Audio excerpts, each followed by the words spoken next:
Ça fait moins la peine. Mais oui, ça vrai. M'a fait dire ça fait moins la peine. Mais oui, ça vrai. Si m'a dit ça fait moins. Lundi 11 septembre, 7h30. Bonjour auditrices et auditeurs de Radio Levé d'Ubud. C'est l'amour pour rien.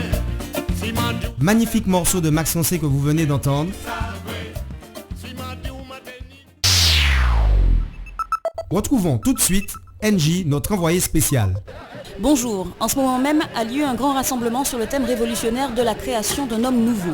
On compte entre 200 000 et 300 000 personnes dans les rues qui revendiquent une conscience nationale, sociale et universelle. La manifestation devrait encore se poursuivre jusqu'à dimanche. JBMB, le leader du mouvement, est à mes côtés. Quelles sont vos motivations, JBMB? Bonjour à vous et bonjour aussi aux chères auditrices et auditeurs de Radio Levé d'Ubud. Aujourd'hui, voyez-vous, la police est partout, mais la justice, nulle part. On casse complètement l'individu pour de petites broutilles. Pendant ce temps, il n'est plus question de la délinquance financière qui est exclue et n'entre pas en concurrence avec le privé, la police, la justice, l'armée. Nous faisons face à la privatisation. Autre chose, qu'est-ce qui est donc indispensable et vital à l'homme, à l'organisme? L'eau. Alors vous ne devez pas la payer. Vivez avec l'énergie éolienne et solaire. Repensez l'éducation de vos enfants et non l'éducation prévue par un système cultivé. Vous ne pensez pas être un peu trop affirmatif? Ne pensez-vous pas vous-même que les gens savent ce qui se passe?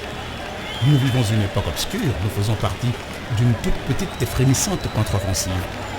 Il faut construire en intensité l'alternative. Évitons le déclin, responsabilisez-vous. Nous sommes à une époque de laboratoires sociaux. Choisissez votre avenir et celui de vos enfants. Un monde nouveau ou bien un autre monde est possible par d'autres choix de vie. Oui, d'accord, mais que proposez-vous exactement? Un peuple propriétaire, donc souverain. Produisons des hommes et des femmes conscients, par ailleurs sportifs, dignes, libres et responsables. Le leader me conduit, je veux qu'il sache qu'en même temps, je le conduis.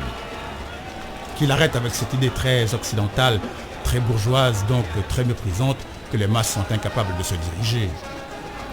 Vous savez, la richesse n'est pas le fruit du travail, mais le résultat d'un vol organisé et protégé. Le travail, lui, suppose la liberté, la responsabilité et la conscience.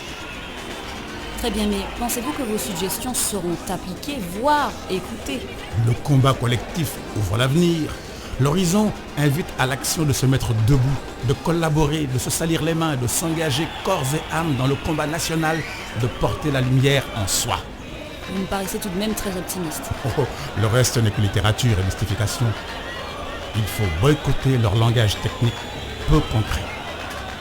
Brouiller les cartes en meublant nos cerveaux avec un système éducatif qui nous renforcera, nous instruira et décuplera notre efficacité. Fondons l'espoir. Soyons dignes. Les chants, poèmes ou folklore se densifient autour de la lutte du peuple. Voilà où est la libération du pays. Merci à NJ, notre envoyé spécial pour ce flash.